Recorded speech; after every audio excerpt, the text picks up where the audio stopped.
У меня был такой яркий в жизни момент, когда я вышла из зоны комфорта и сделала что-то необыкновенное. Да? Я сделала свою выставку. Я получила огромнейший такой адреналин, знаешь, и невероятные ощущения, невероятные.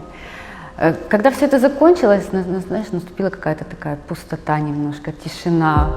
В один момент я сидела за компьютером в Пинтересте, просто просматривала фотографии, вдохновлялась. Мне попалась визуальная картинка в фотостудии. Просто одна комната была. И вот как щелчок какой-то, что-то изменилось. Вот вдруг у меня появилось понимание, чего я хочу. Цель. Все, я захотела студию, я почувствовала себя наполненной.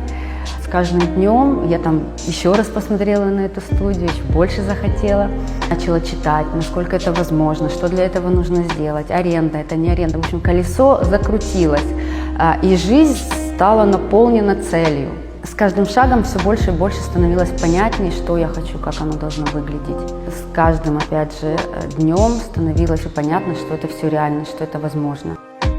Вот этот страх, который останавливает нас по жизни, в движении, он оказался не таким сильным по сравнению с тем чувством, которое я испытала после выставки, тем сильным чувством достижения, веры в то, что если ты чего-то очень хочешь и будешь двигаться к этой цели, то это получится точно.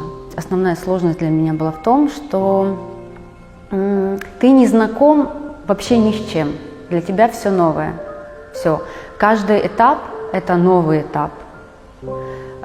Ты знаешь приблизительно, как должно, но ты очень боишься ошибиться, потому что это такой шаг, где ошибка может стоить тебе очень дорого.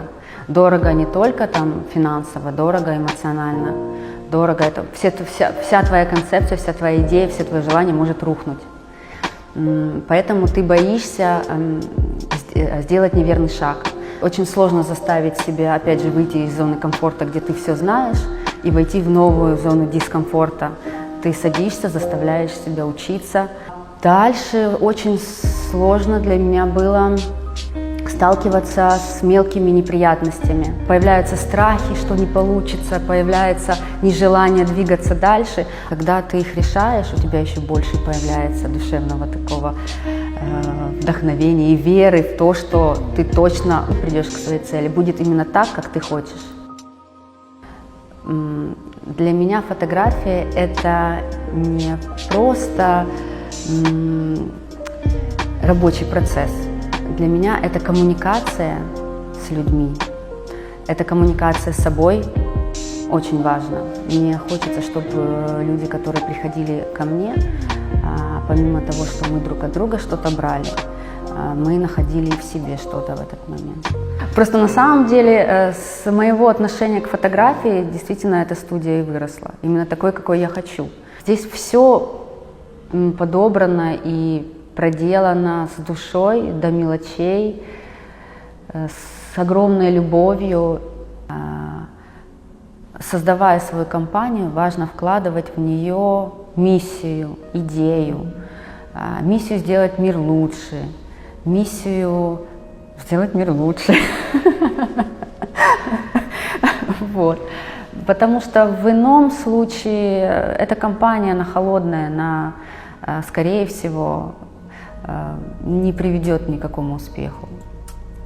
Для меня очень важно, чтобы студия работала как цельный организм, чтобы все здесь было в поддержку эмоционального настроения людей, которые сюда заходят.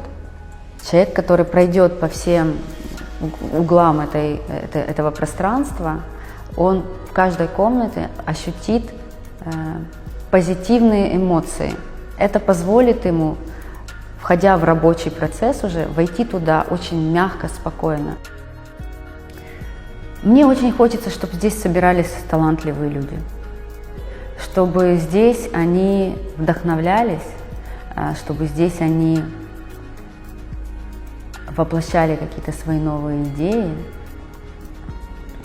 Мне хочется, чтобы это пространство рождало что-то новое, вот все время генерировало что-то новое, чтобы оно было живое, дышащее. Вот важно вот не терять в себе вот это стремление желать, хотеть. Только вперед, только делать,